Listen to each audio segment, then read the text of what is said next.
राज्यसभा में उठा कर्मचारियों का मुद्दा। विशेष उल्लेख के दौरान राज्यसभा सांसद महेंद्र भट्ट ने उठाया मुद्दा, केंद्र सरकार का आकर्षित कराया ध्यान।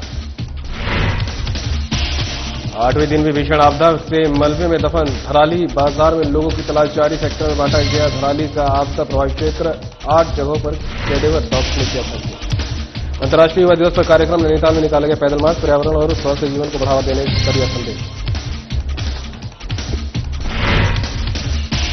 लक्सर के भिक्कापुर गांव में हत्या का मामला। पुलिस ने आरोपियों के गिरफ्तार आरोप से पूछताछ कर जांच की।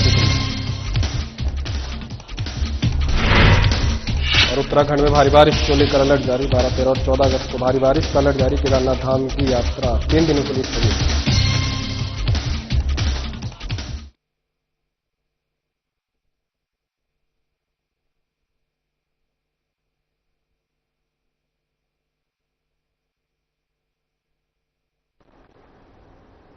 नमस्कार, देवभूमि उत्तराखंड की खबरें लेकर मैं हूं आपके साथ संदीप निरंजन सरकार। खबरों का रुख करते हैं।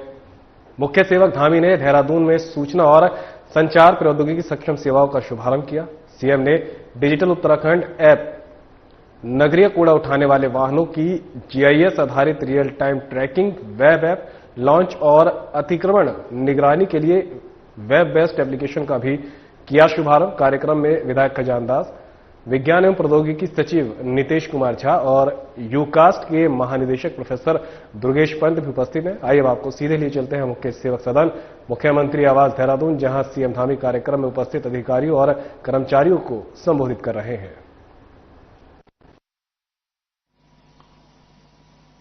तो मैं वहां कहता हूं, अभी तक कहता आया कि अतिक्रमण सही है कि गलत है। अवैध कब्जा क्या आप इसको ठीक मानते हैं? तो जो भी मुझसे प्रश्न करता था वो निरुत्तर हो जाता था। तो आज ये सच में मैं तो बहुत आज खुशी मुझे हो रही है कि आज अतिक्रमण की निगरानी का भी आज यहां पर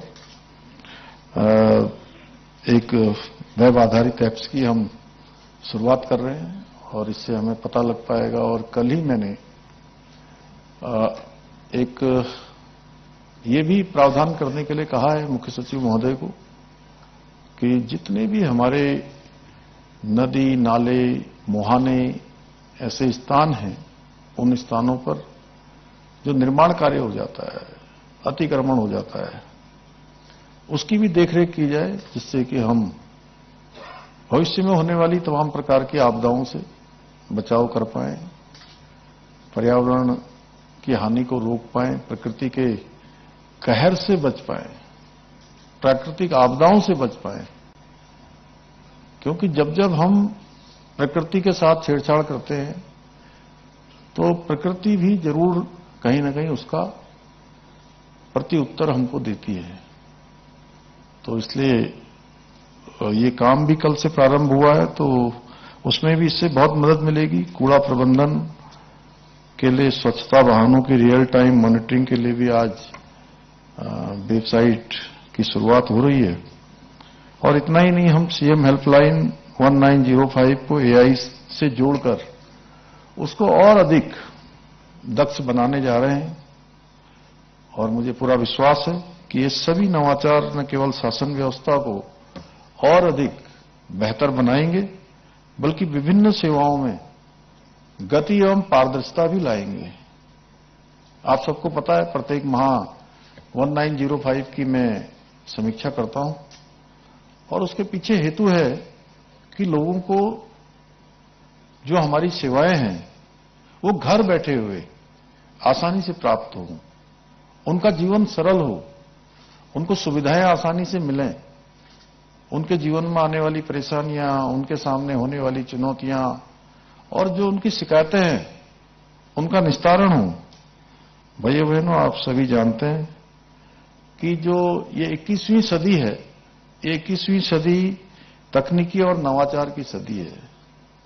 ecology, econology, economy, technology, accountability, sustainability, ये सब हमारे आज ये मूल मंत्र बन चुके हैं और हम सबको इसको आत्मसात करना होगा। आज दुनिया के सभी अग्रणी देश तकनीकी के माध्यम से अपने प्रशासन को और अधिक पारदर्शी और प्रभावी और नागरिक केंद्रित बना रहे हैं।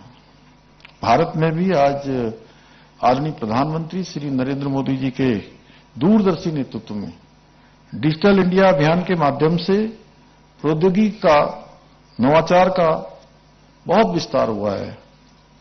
यूपीआई पेमेंट इसका सबसे बड़ा उदाहरण है और मुझे अभी आत्मनिर्भर भारत और डिजिटलाइजेशन पर एक मुख्यमंत्री परिषद में थोड़ा सा प्रेजेंटेशन करने का अवसर मिला था, तो वहां भी मैंने ये बात रखी थी। आप सबको याद होगा कि 2014 में जब देश के प्रधानमंत्री के रूप में आदरणीय मोदी जी ने काम करना शुरू किया था, तो उन्होंने जब इसकी बात करी कि हम सारी चीजों को डिजिटल करेंगे, तो कुछ लोगों ने उस समय बड़े प्रश्न खड़े किए थे, सवाल खड़ा किया कि अरे यहां तो इंटरनेट एक्सेस नहीं होता है, यहां पर मोबाइल ऐसे नहीं होते हैं, लोगों के पास सुविधा नहीं होती है। और मतलब प्रोग्राम शुरू नहीं हुआ उससे पहले ही तमाम प्रकार के प्रश्न आ गए। राज्यसभा में सांसद महेंद्र भट्ट ने विशेष उल्लेख के दौरान उत्तराखंड में कर्मचारी भविष्य निधि संगठन के सीमित कार्यालयों के कारण राज्य के लाखों श्रमिकों और भविष्य निधि सदस्यों को हो रही कठिनाइयों का मुद्दा उठाकर केंद्र सरकार का ध्यान आकर्षित किया है। आइए अब आपको सुनाते हैं राज्यसभा में क्या कुछ कहा राज्यसभा सांसद महेंद्र भट्ट ने।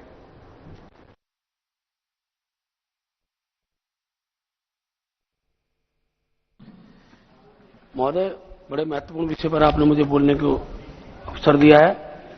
मैं आपके माध्यम से सरकार का ध्यान उत्तराखंड में कर्मचारी भविष्य निधि संगठन के श्रम एवं रोजगार मंत्रालय भारत सरकार के सीमित कार्यालय होने से राज्य के लाखों श्रमिकों एवं भविष्य निधि सदस्यों को हो रही कठिनाइयों की ओर आपका ध्यान आकर्षित करना चाहता हूं।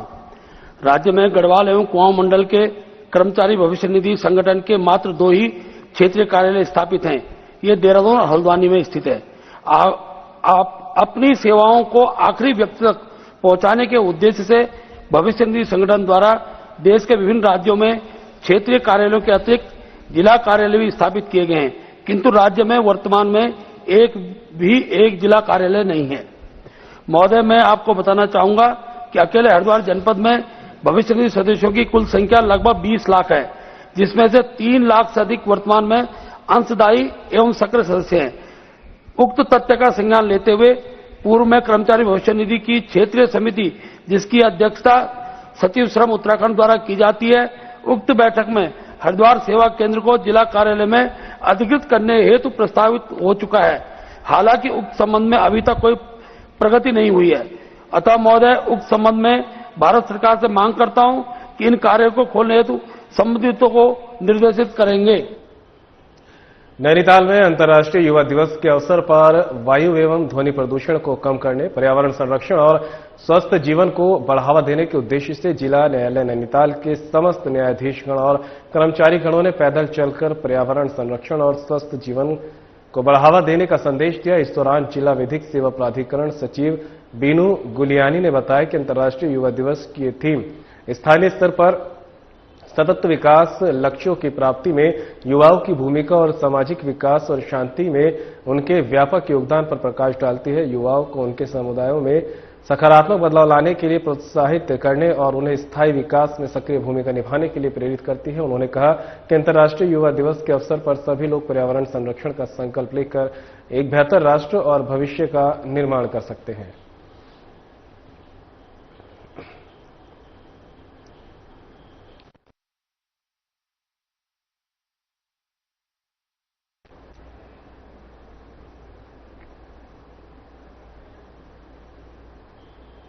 और फिलहाल यहाँ रुकेंगे ब्रेक के लिए, कहीं मत जाइएगा, जल्द होंगे हाजिर।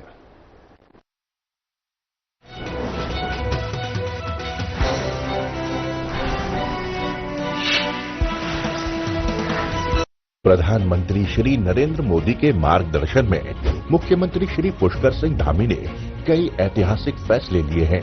जो देवभूमि उत्तराखंड की सांस्कृतिक विरासत और विकास को आगे बढ़ाने में निर्णायक साबित हुए हैं। मुख्यमंत्री श्री पुष्कर सिंह धामी की दूरदर्शी सोच से आजाद भारत के इतिहास में समान नागरिक संहिता लागू करके नए युग का शुभारंभ करने वाला उत्तराखंड देश का पहला राज्य बना है। देवभूमि उत्तराखंड के संसाधनों और जमीनों को बचाए रखने के लिए जनभावनाओं के अनुरूप सख्त भू कानून लागू किया गया है। प्रदेश में पहली बार जबरन धर्मांतरण को संज्ञेय अपराध माना गया है और दोष सिद्ध होने पर 10 साल की गैर जमानती सजा का प्रावधान किया गया है। उत्तराखंड में देश का सबसे सख्त नकल विरोधी कानून लागू किया गया है। प्रदेश में पहली बार सरकारी नौकरियों में महिलाओं को 30% क्षैतिज आरक्षण प्रदान किया जा रहा है। राज्य में 23,000 से अधिक सरकारी नौकरियों में युवाओं को पारदर्शी प्रक्रिया से नियुक्ति दी गई है। डबल इंजन सरकार के कुशल नेतृत्व में G20 बैठकों से उत्तराखंड को ग्लोबल पहचान मिली है। इन्वेस्टर्स समिट से प्रदेश में निवेश के नए द्वार खुले हैं। राष्ट्रीय खेलों का भव्य और सफल आयोजन हुआ है और देश भर में खेल भूमि के तौर पर आधुनिक उत्तराखंड की पहचान बनी है। उत्तराखंड के पर्यटन को नए आयाम देने के लिए प्रदेश में पहली बार शीतकालीन यात्रा की ऐतिहासिक पहल की गई है। डबल इंजन सरकार के कुशल प्रबंधन से ही सिलक्यारा टनल से 41 श्रमिकों का सफल रेस्क्यू किया गया। नीति आयोग की SDG इंडेक्स में उत्तराखंड को देश में पहला स्थान मिला है। मजबूत संकल्प और कुशल नेतृत्व से बढ़ा है देवभूमि का मान, बनी है समृद्ध, सशक्त और आत्मनिर्भर उत्तराखंड की पहचान।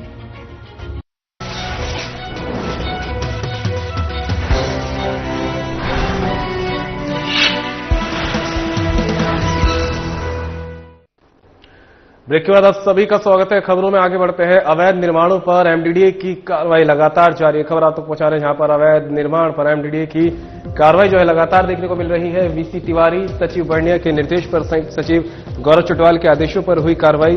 देहरादून में 4 स्थानों पर की सीलिंग की कार्रवाई। सैनिक कॉलोनी में प्रदीप, ग्राम डूंगा में सुरेश शर्मा, बडवाला में अंशुल शर्मा और धर्मावाला चौक पर गुलजार के अवैध निर्माणों को किया सील। सहायक अभियंता अभिषेक भारद्वाज के नेतृत्व में कनिष्ठ अभियंता प्रीतम सिंह, मनीष रावत, सुपरवाइजर प्यारे ने की अवैध निर्माणों पर सीलिंग की कार्रवाई। बिना मानचित्र स्वीकृत के निर्माण करेगा तो उन अवैध निर्माणों पर होगी सीलिंग और ध्वस्तीकरण की कार्रवाई, कहना है सहायक अभियंता अभिषेक भारद्वाज का।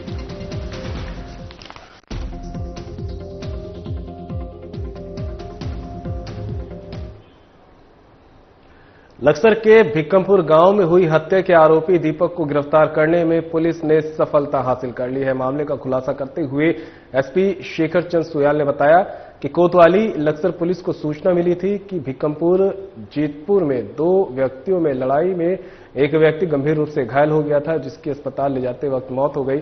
मृतक राजेश के भतीजे की शिकायत पर कोतवाली लक्सर में दीपक के खिलाफ हत्या का मुकदमा दर्ज किया गया। घटना की गंभीरता को देखते हुए एसएसपी परमेंद्र सिंह डोभाल ने पुलिस टीम का गठन कर घटना के शीघ्र अनावरण और हत्यारोपी की गिरफ्तारी के लिए निर्देश दिए गए। लगातार भिक्कमपुर और अलावलपुर के खेतों में चलाए जा रहे सघन तलाशी अभियान के दौरान सफलता हासिल करते हुए पुलिस टीम ने हत्यारोपी दीपक को गिरफ्तार किया। एसपी ने बताया कि मृतक राजेश और आरोपी दीपक के बीच घटना की रात को शराब पीने के दौरान बहस हुई, जिसके चलते दीपक ने अपना आपा खो दिया और नशे में चारपाई पर बैठे राजेश के सिर पर ताबड़तोड़ हमला कर दिया। आरोपी ने गंभीर रूप से घायल हो चुके राजेश का मोबाइल भी ले लिया ताकि वो किसी से मदद न मांग सके। पुलिस ने आरोपी दीपक को कोर्ट के आदेश पर जेल भेज दिया है।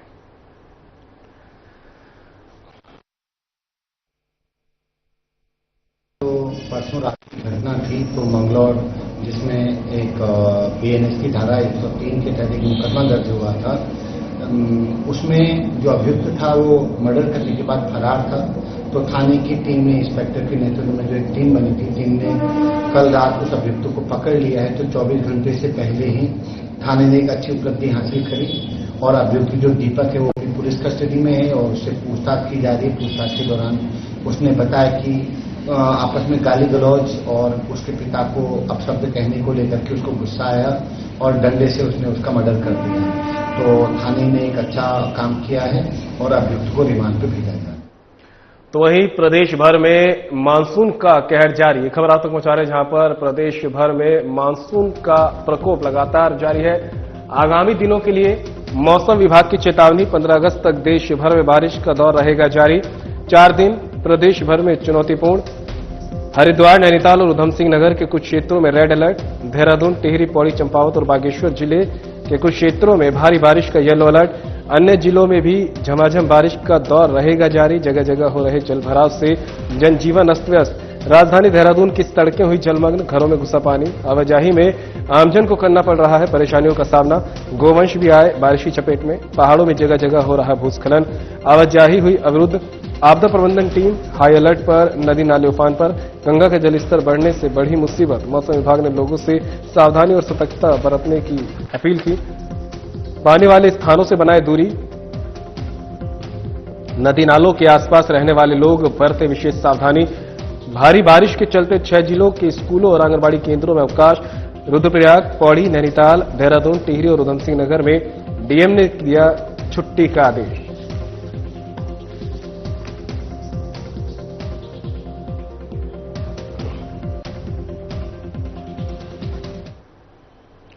मौसम विज्ञान केंद्र देहरादून ने 12, 13 और 14 अगस्त को राज्य में भारी बारिश का अलर्ट जारी किया है, जिसको देखते हुए जिला प्रशासन ने बद्रीनाथ धाम, केदारनाथ धाम और हेमकुंड साहिब की यात्रा पर रोक लगा दी है। जिला प्रशासन ने ये रोक यात्रियों की सुरक्षा को देखते हुए लगाई है।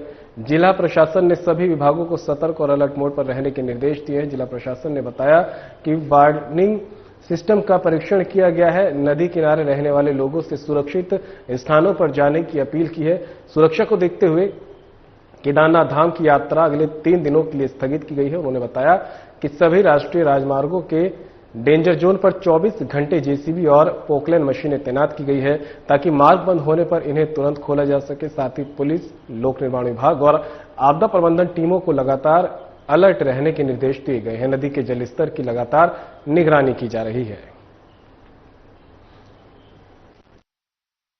और परसों पूरे स्टेट में रेड अलर्ट जारी हुआ है मौसम विभाग की तरफ से। और जैसा कि आप विदित हैं, हमारा कमेड़ा से बद्रीनाथ का जो राष्ट्रीय राजमार्ग है, कई जगह पे भूस्खलन से बाधित हो रहा है और निरंतर एजेंसी इसको खोलने का काम भी कर रही है। विगत दिनों में बनेर पानी में भी 30 मीटर का रोड वॉश आउट हुआ था, जिसके बाद करीब 1200 यात्री हेलंग और जोशीमठ और बद्रीनाथ में थे। तो यही जो चेतावनी जारी हुई है, इसको दृष्टिगत रखते हुए निर्णय लिया गया है कि अभी 14 तारीख तक बद्रीनाथ यात्रा और हेमकुंड यात्रा पर रोक लगाई गई है, ताकि यात्री सुरक्षित स्थानों पर रुकें और जैसे ही मौसम खुलेगा यात्रा को फिर सुचारू कर दिया जाएगा। ये जो रोक लगाई गई है यात्रियों के सुरक्षा की दृष्टि से ही लगाई गई। क्योंकि ट्रैकिंग रूट के जितने भी परमिशन हैं, अधिकांश परमिशन फॉरेस्ट विभाग द्वारा दिए जाते हैं, तो जो हमारे मेन ट्रैकिंग रूट्स हैं, valley of flowers, Rudranath, Bedni, Bugyal, सभी जगह रोक लगाई गई है ट्रैकिंग पे, क्योंकि तेज बारिश में वहाँ किसी भी प्रकार की दुर्घटना, भूस्खलन हो सकता है। तो उसके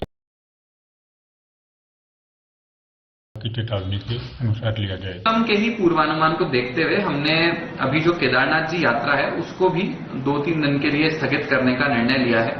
इस मामले में हमने आदरणीय कमिश्नर गढ़वाल सर के भी निर्देश प्राप्त किए और सचिव आपदा साहब के भी निर्देश प्राप्त किए, क्योंकि रेड अलर्ट है। तो हमने ये इंश्योर करना है कि जो यात्री हैं केदारनाथ जी क्षेत्र में आने वाले सभी यात्रियों की सुरक्षा को प्राथमिकता देना हमारी जिम्मेदारी है। और इसी को देखते हुए हमने 12, 13 और 14 ये दिन, क्योंकि तीव्र बारिश का पूर्वानुमान है, इस पे यात्रा को स्थगित करने का निर्णय लिया है। उसके बाद में मौसम को देखते हुए फिर से पुनः यात्रा को सुचारू किया जाएगा और अकॉर्डिंगली यात्रा को व्यवस्थित। और फिलहाल रुकेंगे ब्रेक के लिए, कहीं में जाएगा, जल्द होंगे हाजिर।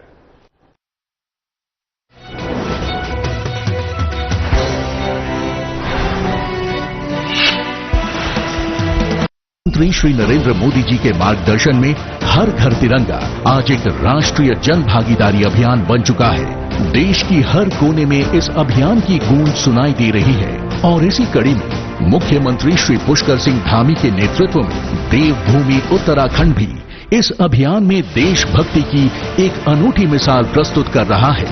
राज्य में गांव से लेकर शहरों तक विद्यालयों, महाविद्यालयों और सार्वजनिक स्थलों पर तिरंगा रंगोली, सांस्कृतिक प्रस्तुतियां, रैलियां, तिरंगा मेला व प्रदर्शनी एवं ध्वजारोहण समारोह आयोजित किए जा रहे हैं।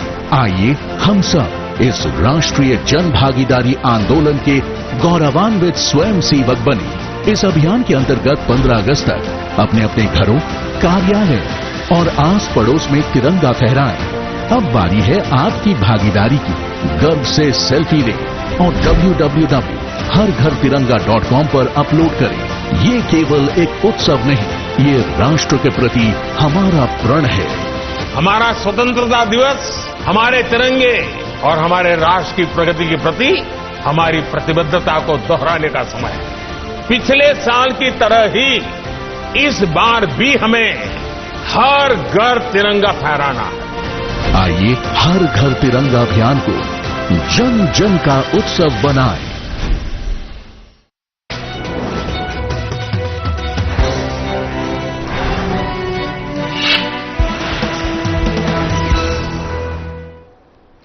ब्रेक के बाद आप सभी का स्वागत है। खबरों में आगे बढ़ते हैं। धराली बाजार में लोगों की तलाशी का अभियान जारी। ये खबर आप तक पहुंचा रहे हैं, जहां पर 8वें दिन भी भीषण आपदा से मलबे में दफन धराली बाजार में लापता लोगों की तलाश जारी है। सेना, आईटीबीपी, एनडीआरएफ, एसडीआरएफ के जवान बचाव और राहत कार्यों में जुटे। धराली के आपदा प्रभावित क्षेत्र को सेक्टर में बांटा। 8 जगहों पर दिए कैडेवर डॉग्स ने संकेत। खुदाई हुई तो निकला पानी। एनडीआरएफ ने जीपीआर मशीन से ग्राउंड जीरो की स्कैनिंग की शुरू। धराली से राहत बचाव दलों का खोज बचाव अभियान जारी। आपदा प्रभावित क्षेत्र से करीब 1300 लोगों से अधिक का हुआ सुरक्षित रेस्क्यू। ड्रोन से संभावित स्थानों की कर रही खोज। लीमची गाड़ में बेली ब्रिज का निर्माण पूरा। ब्रिज पर वाहनों का आवागमन शुरू। खीर गंगा का जल स्तर बढ़ने से दहशत में लोग।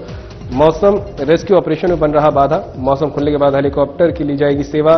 भागीरथ का जल स्तर बढ़ने के बाद खाली कराया गया हर्षिल बाजार। लगातार बारिश के कारण चुनौतीपूर्ण हो रहा बचाव कार्य।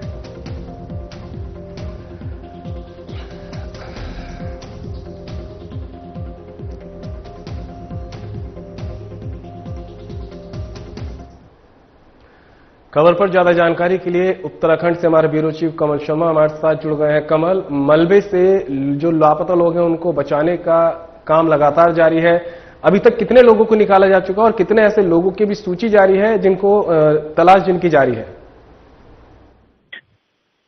संदीप, सबसे बड़ी बात है कि आज 8वां दिन है और अगर 8वें दिन कोई मलबे में दबा होगा तो फिर तो भगवान ही कोई किसी की होगा तो बचा पाएगा, नहीं तो 8वें दिन तो कोई बचना बड़ा मुश्किल होता है। हाँ, ये है कि अब सबसे बड़ी बात है जो लापता है, जो धीरे धीरे लिस्टें बन रही हैं, अब उनको ढूंढने का, खोजने का प्रयास कर रहा है विभिन्न माध्यमों के माध्यम से। और सबसे बड़ी बात है कि ये सबसे टेढ़ा और सबसे चुनौतीपूर्ण कार्य है। 40-50 फुट जितना 8 दिन से मलबा जमा हो गया उसमें से ढूंढना और उनको निकालना, ये सबसे बड़ा अब टफ काम है। उनकी क्या स्थिति है उनकी, मुझे तो लगता नहीं कोई इस टाइम कोई जिंदा भी रहा होगा।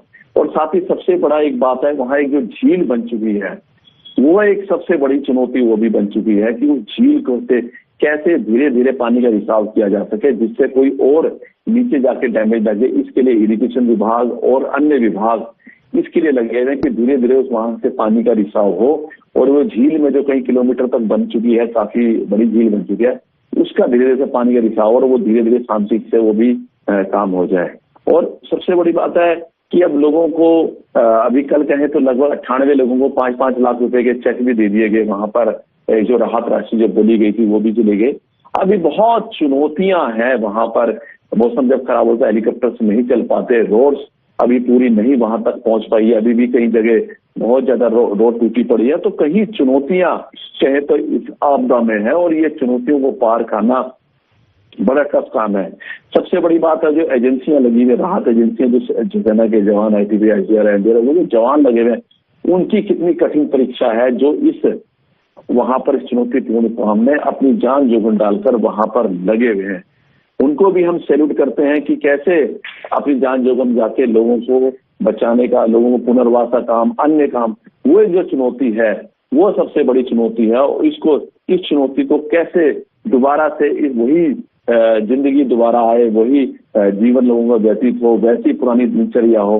अब ये जो काम है ये काफी लंबा और टफ काम है। अब यही देखना है कि इसमें कब और कैसे कैसे धीरे धीरे सफलता मिलती है। बिल्कुल कमल, तमाम टीमें जो है लोगों को निकालने में जुटी है, लेकिन बात करें अगर मौसम की तो मौसम किस तरह से चुनौती बना हुआ है, क्योंकि लगातार हम देख रहे हैं मौसम क्या जारी है और अभी आगे ही बताया गया है कि 2-3 दिन मौसम अभी इसी तरह बना रहने वाला है।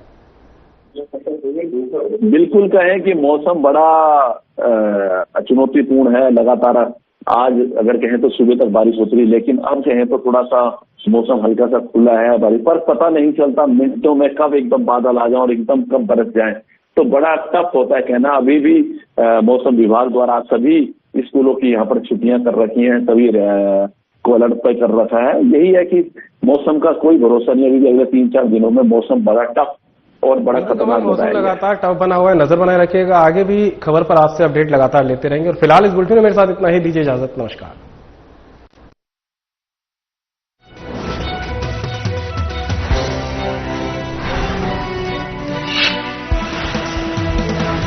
प्रधानमंत्री